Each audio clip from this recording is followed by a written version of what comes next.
Бірақ онымен дауласайын ба, үндегенім жоқ деді.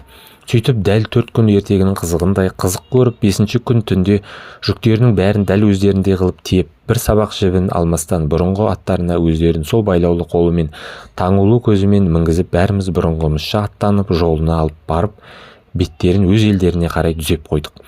Көздері әлі таңулы, өздерде не болғандарын білмейді. 4 күндей дүниені көрмей әбден мәңгі болып кеткен.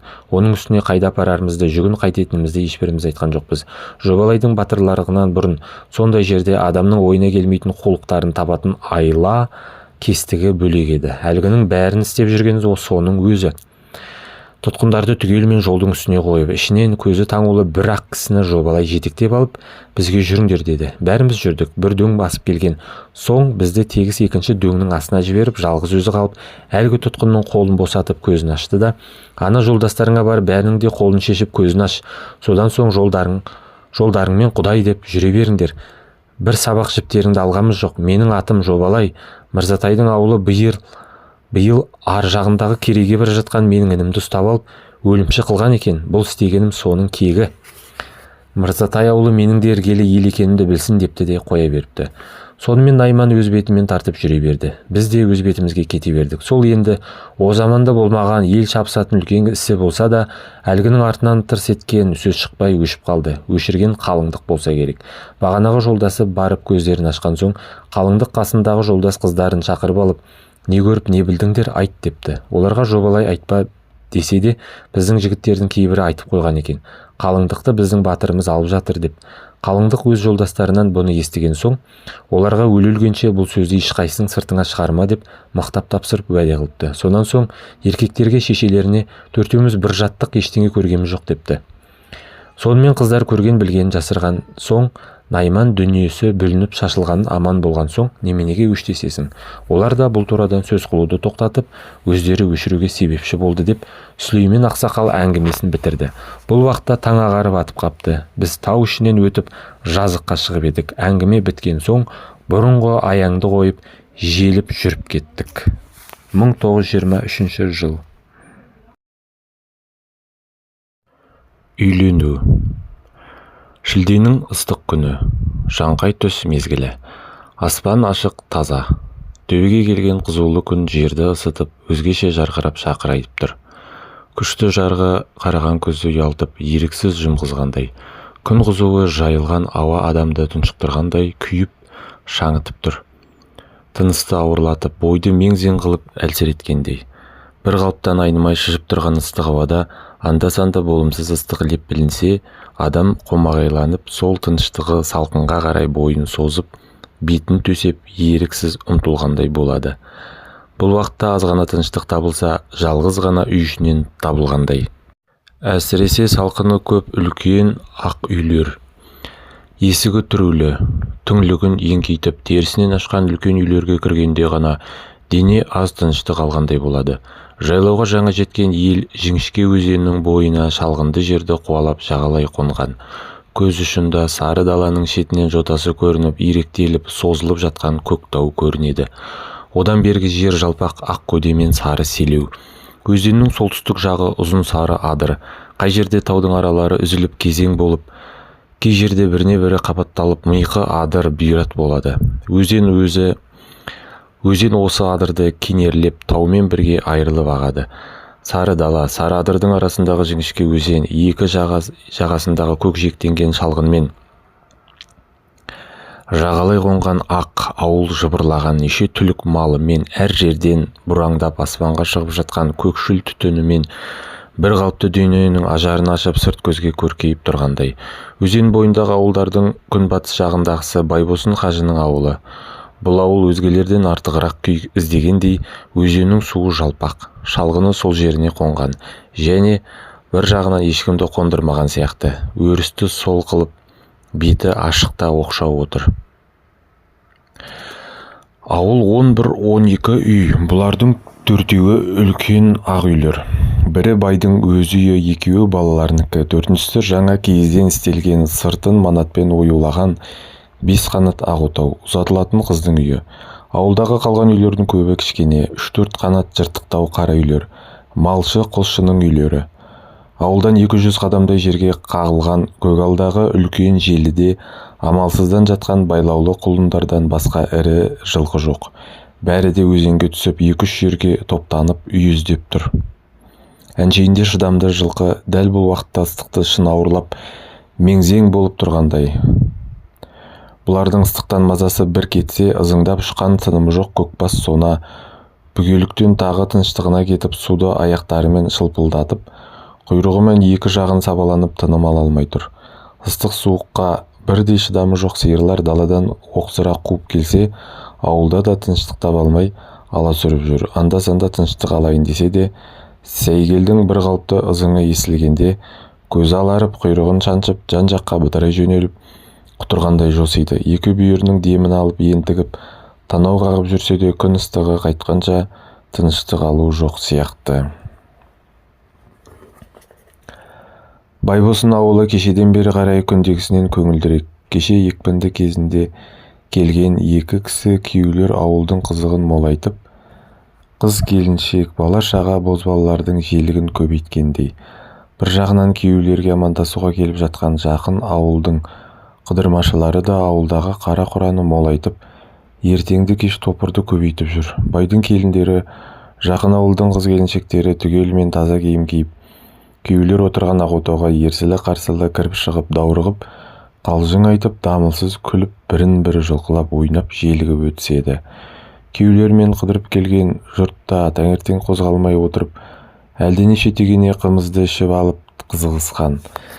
Бірін-бірі қағытып қалжыңдасып, мысқылдап күлісіп, кейде қызыл кеңірдек болып, болымсызға дауласып та кетеді. Күйеулердің үйі қазіргі сағатта өте көңілді. У-шу, ойын күлкі, қалжыңдар әлі басылған жоқ. Көп тұрды күлкі арасында анда-санда домбыраға қосылып жіңішке дауыспен шырқыраған әнші Матайдың маңызды әні де естіліп қояды. Күйеулердің үстіне көруге лайықсыз көрген үлкендер ауылдың алдындағы өзен жағасына таман келіп, көк шалғынның үстінде көйлекшең отырып, салқындап әңгіме құрып отыр. Ауылдың қазіргі ажарына қарағанда және үлкендердің ниетіне қарағанда бұл күйеулер қадірлі қонақтарға ұқсайды. Бұның бір себебі күйеу болып отырған Қасым осы елдің көрші болысы Қызылшіліктің жаңа да сайланған Болатком бастығы болатын. Ел ішінде аталы ауылдың баласы биылғы жылы партия басы болып елінде атқа мінген жігіт. Өзі пәлендей батыр, өнерлі өрелі жігіт болмаса да, ата баласы қой деп атасының аруағын сыйлап, ел осыны болыс қойған. Аузы қисық болса да, байдың ұлы сөйлесінің кері болған. Күйеулердің бұдан басқа бір сый болатын себебі, бұлардың қасына Қасымды болыс сайлаған нұсқаушы Оспан да ере келген. Оспан осы маңдағы 3-4 болысқа келген сайлаушы. Өзі шала оқыған мұғалім болса да, Қасымның айтуынша өнерімен жетілген деп саналады. Ұлықтықты ұқсата білген, сый-сияпатты тәуір көретін жігіт болғандықтан Қасым аужайын байқап әдейі қасына ертіп, қонақ ретінде алып келген. Сайлаушы төренің саяси пікірі қыр тұрмысына үйлеспесе де, қазақты жақсы көргендіктен анау-мынау ойларды былай тастап, бәйбішенің үстіне тоқалдыққа Байбосынның қызын алғалы отырған Қасым досының қасына еріп келген. Қасымның жасы 40-тың шамасында, бетінде шешек шалған айқын таңбасы бар, шұбар, қоңқақ мұрын, бітеу бастау, селдір қара сақалы бар, зор денелі аңсағай жігіт. Кісінің іші бауырын елжіретіп, орамды жүйрік тілі болмаса да, Оспанды ылғи төре деп сөйлеп, асты үстіне түсіп қорыққандай болып күтіп тұрады. Айтқан сөзінің бәріне де құп деп мақұлдап тұратын мінезімен төреге жаққан болатын. Оспан бұл мінездерін қазақтың қонақшылдығы, мырзалығы, кеңдігі деп сүйген еді. Сайлаушы таңертеңгі шайдан соң енді біраз гулять жасау керек деп қыр кісілерінің бір жерде отыра беретін мінезін өзінше сөгіп, біраз жүріп келуге тысқа шыққан. Бірақ тыстың ыстығы шыққан жерден жайсыз көрінсе де, қайта кіруді ыңғайсыз көріп, қасына өзінің шабарманы мен тағы бір-екі жігітті шақырып алып, ауылдағы әр нәрсені бұрын көрмеген кісідей тамашалап жүрді. Төреге жусап жатқан қой да, оқыралап жүрген сиыр да тамаша көрінді. Желіде жатқан құлынды көргенде ақжүректігі ұстап ыстықтап жатыр-ау байқұстар. Әй қазақ деген қандай жестоки деп бірталай ой ойлаған кісі секілденіп бір тұрды. Біраздан соң құрт қайнатып жатқан кемпірге келіп, Бұда не жасап шығарсың кемпір деп күлімсіреп, өндіріс осы ғой деді. Қасындағы жігіттер төренің бар сөзін мақұлдап. Біздің Қазекеңнің осындай қазақшылығы болады деп жұрт мысқылмен күліп қойды. Оспан осыдан азақ бұрын құрт ішемін деп жер ошақты жағалап шешесінің мазасын ала бергенде басына таңқ етіп талай тиген ожауды ұмытып қазір де сол құртқа кісілік көрсеткендей болып тұрды. Осындай біраз сейіл жасап үйге қайтқанда бұны тосып отырған күйеу бір оңаша сөзім бар деп бұны тысқа шақырды. Екеуі де тысқа шықты. Ауылдан 40-50 қадамдай жерге барған соң көгалға жайланып отырып Қасым сөз бастады. Қасымның айтпағы өз жай екен. Тымағын көзіне киіп төмен қарап отырып, төре, мұнда маған жайсыздау бір әңгіме болып отыр. Бұл Байбосынның қызын мен жаңадан айттырған ғой. Әке-шешелері қызын бермекке ырза болып, бізден бірталай малды алып қойып еді. Енді бұл уақытқа шейін ай қарап жүрді ме білмеймін. Қызы